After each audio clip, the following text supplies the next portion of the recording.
देखिए, आज के इस खास विश्लेषण में हम सीधे मुद्दे पर आते हैं। आज के इस दौर में जहां हर रोज किसी न किसी नई कंपनी के यूनिकॉर्न बनने की खबर आती है, जहां सफलता को महज कंपनी की वैल्यूएशन और बैंक बैलेंस से नापा जाता है, वहीं हम एक ऐसी शख्सियत की बात करने जा रहे हैं जिनका पैमाना बिल्कुल अलग था। जी हां, रतन टाटा।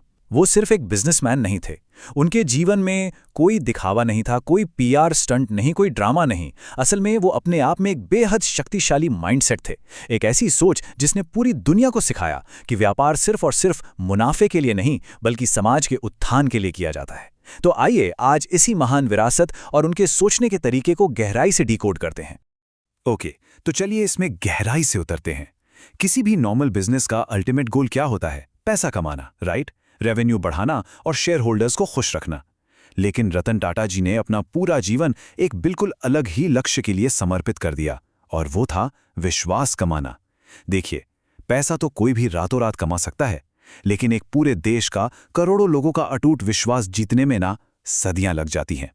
उन्होंने ये साबित किया कि आपकी सफलता आपके टर्नओवर से नहीं, बल्कि इस बात से तय होती है कि जब देश का कोई आम नागरिक आपका प्रोडक्ट खरीदता है तो वो आप पर कितना आंख बंद करके भरोसा करता है। भारत में नमक से लेकर सॉफ्टवेयर तक हर घर में टाटा का नाम एक परिवार के सदस्य की तरह लिया जाता है।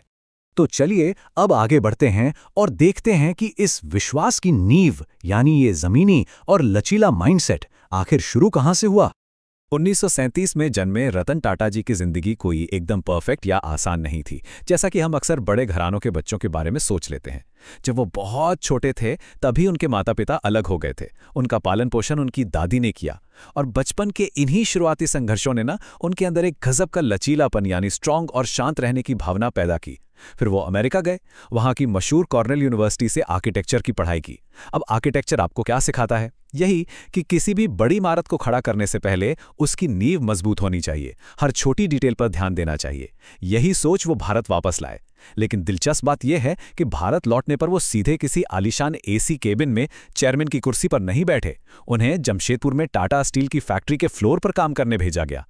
जरा सोचिए, कोई स्पेशल ट्रीटमेंट नहीं, उन्होंने बिल्कुल आम मजदूरों की तरह पसीना बहाया। भट्टी की वो भयंकर गर्मी, वो धूल, और ये कोई सजा नहीं थी, ये उनके लिए सबसे बड़ी सीख थी। जब आप जमीन पर उतरकर उन लोगों के साथ काम करते हैं जो असल में कंपनी चला रहे हैं, तो आपके अंदर एक गहरी सहानुभूति पैदा होती है। बिजनेस की असली जमीनी हकीकत उन्हें किसी बंद कमरे में रिपोर्ट पढ़कर नहीं, बल्कि उन्हीं मजदूरों के साथ कंधे से कंधा मिलाकर समझ आई, और यही अनुभव आगे चलकर उनके हर बड़े फैसले की सबसे मजबूत नींव बना। अब जिंदगी के उस टर्निंग पॉइंट पर आते हैं जब उन्होंने कमान संभाली और संदेह करने वालों को पूरी तरह गलत साबित कर दिया। साल 1991। ये महज एक साल नहीं था, बल्कि भारतीय अर्थव्यवस्था और टाटा ग्रुप दोनों के लिए एक ऐतिहासिक मोड़ था। भारत में उदारीकरण यानी लिबरलाइजेशन की शुरुआत हो रही थी, और इसी साल रतन टाटा जी को महान जेआरडी टाटा के बाद चेयरमैन बनाया गया। सच कहूं तो उस वक्त बिजनेस जगत में बहुत से लोगों को उन पर गहरा संदेह था। जेआरडी टाटा का कद इतना विशाल था कि लोग सोच रहे थे, क्या ये शांत स्वभाव वाला नया इंसान इतने बड़े साम्राज्य को संभाल पाएगा। चारों तरफ से आलोचनाएं हो रही थीं, लेकिन उन्होंने किसी को पलटकर जवाब नहीं दिया। कोई शोर शराबा नहीं, उन्होंने बस अपनी शांत रणनीति से पूरे ग्रुप को एक साथ जोड़ा, उसे मॉडर्न बनाया और अपने बेहतरीन काम से उन सभी डाउट करने वालों को हमेशा के लिए चुप करा दिया। आइए अब उस दौर की तरफ बढ़ते हैं जहां उन्होंने कुछ ऐसे साहसिक वैश्विक कदम उठाए जिन्होंने इतिहास रच दिया।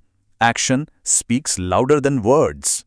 एक ऐसा भी दौर आया जब रतन टाटा जी के नेतृत्व में पूरी दुनिया में बड़े रिस्क लिए गए। साल 2000 याद है आपको, जब टाटा टी ने ब्रिटेन की मशहूर कंपनी टेटली को खरीदा। वो टाटा टी से 3 गुना बड़ी कंपनी थी। और फिर 2008 में जब पूरी दुनिया भयानक मंदी के दौर से गुजर रही थी, तब टाटा मोटर्स ने लगभग $2.3 बिलियन में फोर्ड से जगुआर लैंड रोवर को खरीद लिया। शुरुआत में ग्लोबल मीडिया ने खूब मजाक उड़ाया। लोग हंसे कि भाई, एक भारतीय कंपनी जो सस्ती कारें बनाती है, वो इन लग्जरी ब्रांड्स को कैसे चला पाएगी। लेकिन वास्तविकता देखिए, रतन टाटा जी ने जेएलआर के कल्चर को नहीं बदला, बल्कि उन पर भरोसा जताया, और देखते ही देखते जो कंपनी फोर्ड के लिए घाटा थी, वो टाटा के लिए मुनाफे की सबसे बड़ी मशीन बन गई। ये बिल्कुल गेम चेंजर था। लेकिन इन सारी ग्लोबल सफलताओं के बावजूद उनका दिल हमेशा आम भारतीय के लिए ही धड़कता था। मुनाफे से ऊपर लोग। अब यहां एक बहुत ही दिलचस्प सवाल उठता है, टाटा नैनो आखिर क्यों बनाई गई? क्या ये सिर्फ बाकी कंपनियों को टक्कर देने के लिए थी या सिर्फ रेवेन्यू बढ़ाने के लिए? बिल्कुल नहीं। इसके पीछे की कहानी हमें सोचने पर मजबूर कर देती है कि इंसानियत को सबसे ऊपर रखने वाला एक सच्चा लीडर असल में सोचता कैसे है। हुआ कुछ यूं था कि एक दिन बारिश के मौसम में उन्होंने सड़क पर एक पूरे परिवार को, पति, पत्नी और 2 छोटे बच्चों को एक ही स्कूटर पर सफर करते देखा। वो सफर बेहद खतरनाक था, स्कूटर कभी भी फिसल सकता था। उस दृश्य ने उन्हें अंदर तक झकझोर दिया। उनके दिमाग में बस एक ही बात बैठ गई कि भारत के एक आम परिवार के सिर पर एक सुरक्षित छत होनी चाहिए। मुनाफा तो उनके दिमाग में था ही नहीं। उनका लक्ष्य बस उस परिवार को एक सस्ती और सुरक्षित कार देना था, और उन्होंने दुनिया से वादा कर दिया कि वो 1 लाख रुपए की कार लाएंगे। बाद में चाहे इंजीनियरिंग की दिक्कतें आई हों या जमीन अधिग्रहण का वो सिंगूर विवाद, उन्होंने अपना वादा हर हाल में पूरा किया। टाटा नैनो इंजीनियरिंग से कहीं ज्यादा उनकी सहानुभूति का प्रतीक है। और अब जो चीज इस स्लाइड में है वो वाकई सबसे अहम है। इन सभी फैसलों के पीछे 3 ऐसे नॉन नेगोशिएबल्स थे जिन पर उन्होंने कभी समझौता नहीं किया: नैतिकता, विश्वास और सम्मान। देखिए, 90 के दशक में बिजनेस की दुनिया काफी भ्रष्ट मानी जाती थी, लेकिन रतन टाटा जी का सख्त उसूल था कि वो कभी किसी को रिश्वत नहीं देंगे। एक बहुत ही मशहूर किस्सा है कि टाटा ग्रुप एक एयरलाइन शुरू करना चाहता था, लेकिन सिर्फ इसलिए क्योंकि उन्होंने अंडर द टेबल पैसे देने से साफ मना कर दिया, वो डील सालों तक अटकी रही। उन्होंने मुनाफे के लिए अपने सिद्धांतों को कभी नहीं बेचा, और यही वजह है कि आज हर भारतीय टाटा नाम को सिर्फ एक कॉरपोरेट घराने की तरह नहीं, बल्कि भारत की रीढ़ की हड्डी मानता है। आइए अब एक ऐसे विषय की ओर चलते हैं जिसने पूरे देश को रुला दिया था, लेकिन साथ ही हमें असली लीडरशिप का मतलब भी सिखाया। 26/11 का मुंबई आतंकी हमला। जब मुंबई के ताज होटल पर वो भयावह हमला हुआ तो एक नॉर्मल कॉर्पोरेट रिएक्शन क्या होता? बीमा क्लेम करना, इमारत की मरम्मत करना और होटल को फिर से खोल देना, राइट? ज्यादातर कंपनियां बस इतना ही करती हैं। लेकिन टाटा ग्रुप का तरीका दुनिया के लिए एक मिसाल बन गया।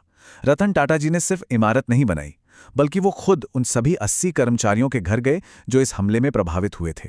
उन्होंने ये सुनिश्चित किया कि जिन कर्मचारियों की जान गई, उनके परिवारों को उनकी रिटायरमेंट की उम्र तक पूरी सैलरी मिलती रहे। बच्चों की पूरी दुनिया में पढ़ाई का खर्च उठाया। यहां तक कि होटल के बाहर जो साधारण ठेले और रेहड़ी वाले थे ना, उनके लिए भी एक ट्रस्ट बनाया गया। इसे कहते हैं असली लीडरशिप, जो संकट के समय में इंसानियत को किसी भी प्रोटोकॉल से कहीं ऊपर रखती है। इस विश्लेषण के अंतिम पड़ाव की ओर बढ़ते हुए आइए उस स्थायी विरासत को समझते हैं जिसने कॉर्पोरेट जगत को हमेशा के लिए बदल दिया। आज रतन टाटा जी दुनिया के सबसे सम्मानित व्यक्तियों में से एक माने जाते हैं। कॉर्पोरेट दुनिया में अक्सर ये सिखाया जाता है ना कि टॉप पर पहुंचने के लिए आपको थोड़ा निर्मम या रूथलेस होना पड़ता है, लेकिन उनका पूरा जीवन इस बात का सबसे बड़ा प्रमाण है कि दयालुता एक बहुत बड़ी शक्ति है। उन्होंने पूरी दुनिया को साबित कर दिया कि एक दयालु, विनम्र और नैतिक इंसान होकर भी आप अकल्पनीय सफलता और ग्लोबल रिस्पेक्ट हासिल कर सकते हैं। आप प्यार और करुणा के साथ भी एक पूरा अंपायर खड़ा कर सकते हैं। आज की इस चर्चा का समापन हम इस बहुत ही पावरफुल विचार के साथ करेंगे। सफलता सिर्फ पैसा नहीं है, लोगों का विश्वास जीतना ही असली सफलता है। आज भी जब हम टाटा नाम सुनते हैं तो दिमाग में कोई प्रोडक्ट नहीं आता, एक एहसास आता है, भरोसे का, सम्मान का। यही उनका सबसे बड़ा सबक है। लेकिन जाते जाते सोचने वाली एक बहुत बड़ी बात यह है कि क्या आज की इस तेज तर्रार स्टार्टअप्स की अंधी दौड़ में, जहां हर कोई सिर्फ मुनाफे के पीछे भाग रहा है, क्या कोई दूसरा लीडर कभी इस टाटा माइंडसेट और इंसानियत के इस स्तर की बराबरी कर पाएगा? सोचिएगा जरूर। ऐसे ही वास्तविक जीवन की सफलता और पावरफुल माइंडसेट से जुड़ी और भी शानदार कहानियों को गहराई से समझने के लिए चैनल को सब्सक्राइब जरूर करें। सीखते रहें, प्रेरित होते रहें और अपने विचार हमारे साथ बांटते रहें। आज के इस खास विश्लेषण का हिस्सा बनने के लिए आपका बहुत बहुत धन्यवाद।